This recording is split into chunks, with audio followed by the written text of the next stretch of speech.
Penguin Random House Audio presents The First Fast Draw, a novel by Louis L'Amour. Read for you by Jason Culp. Chapter 1. When the shelter was finished, thatched heavy with pine boughs, I went inside and built myself a hatful of fire.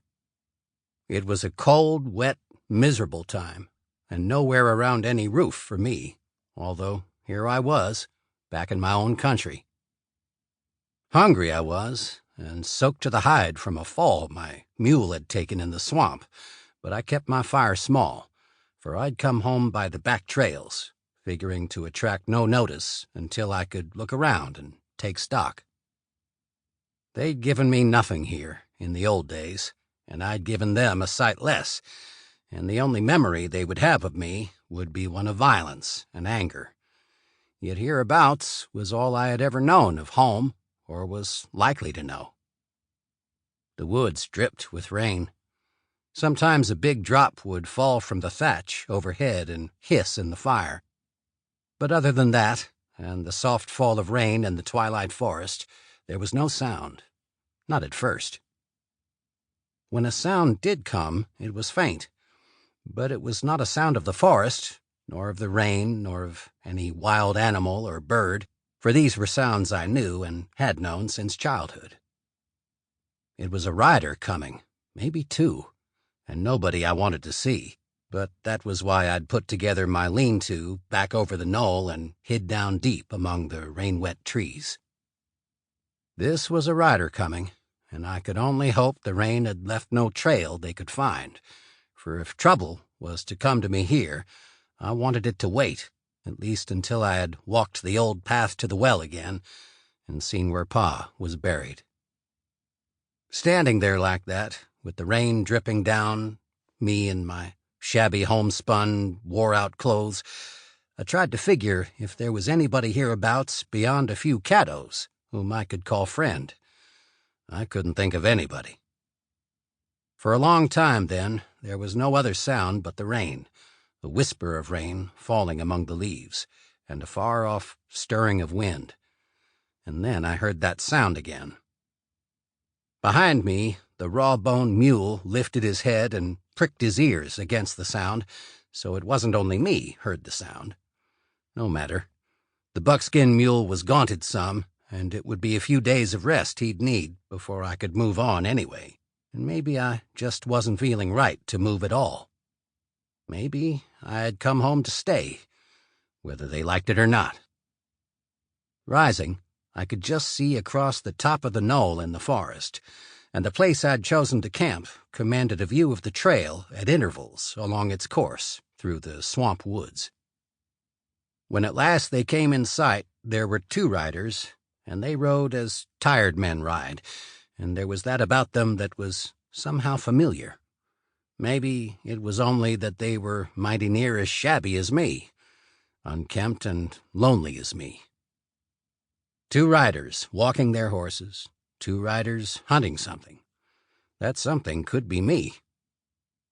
My Spencer carbine was behind me, and so I reached a hand back for it and pulled it close against my side for shelter from the rain. It was a new Spencer, caliber .56, and she carried 7 shots. I'd picked it off a dead man up in the nation. A brand new, spanking new, mighty slick piece of shooting iron. Right there I stood, with no notion of moving. Place I stood was a hidden place where a body might pass within 6 feet and never see it was there. Man like me, in unfriendly country, he can't be too careful. These past years I had seen almost nothing but unfriendly country. Maybe it was my own fault, for I was a man rode careful and who kept a gun to hand. When I saw them first through the farthest gap in the trees, I'd seen nothing but a couple of men hunched in their saddles, one wearing a ragged poncho, the other a gray Confederate greatcoat. A moment only, a glimpse, and then they were gone from sight among the trees that lined the trail below. But at the nearest point, they would be no more than 30 yards away. So I waited where I was, trusting not to be seen, but keeping the Spencer to hand in case of trouble. This was a place I knew, an arm of the swamp to protect my right flank, an almost impassable thicket of brush on my left, and the main swamp close in behind me. There was a trail came from the swamp into the trees behind me, but anyone using that trail was likely to be a caddo or someone as averse to trouble as myself. The brush on my left could be got through, no question of that, but not without a sight more noise than anybody was likely to make, coming easy to a strange camp. The people of this northeast corner of Texas had not liked me before, and with times what they were, they had no reason to be friendly. The war between the states was just over a few days past, and it was a wary time for strangers. In the old days, when a boy, I'd taken nothing from them, nor given them anything they could lay hold on. They disliked me from the start, because I wouldn't knuckle under to the town boys, and I'd met dislike with dislike, anger with anger, fist with fist. Despite the war that intervened, they would not have forgotten. Yet it was to this land that I'd come home, for it was as much of a home as I could claim, and despite the hard ways of the people toward me, it was a land I loved.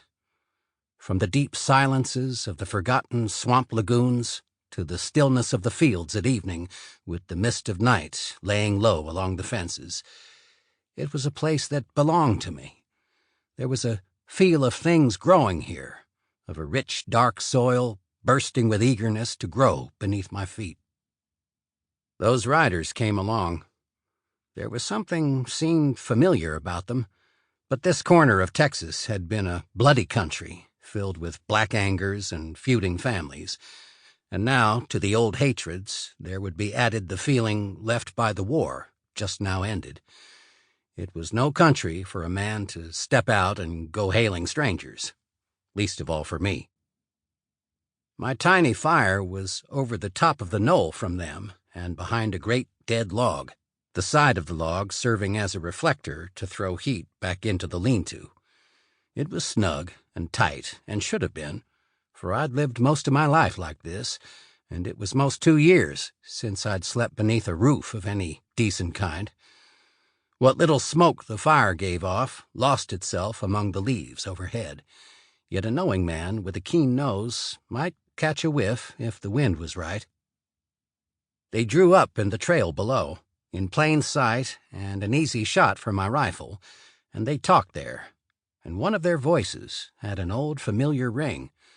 So I stepped out of my shelter and strolled down the slope of the knoll toward them, walking soft on the dead wet leaves underfoot.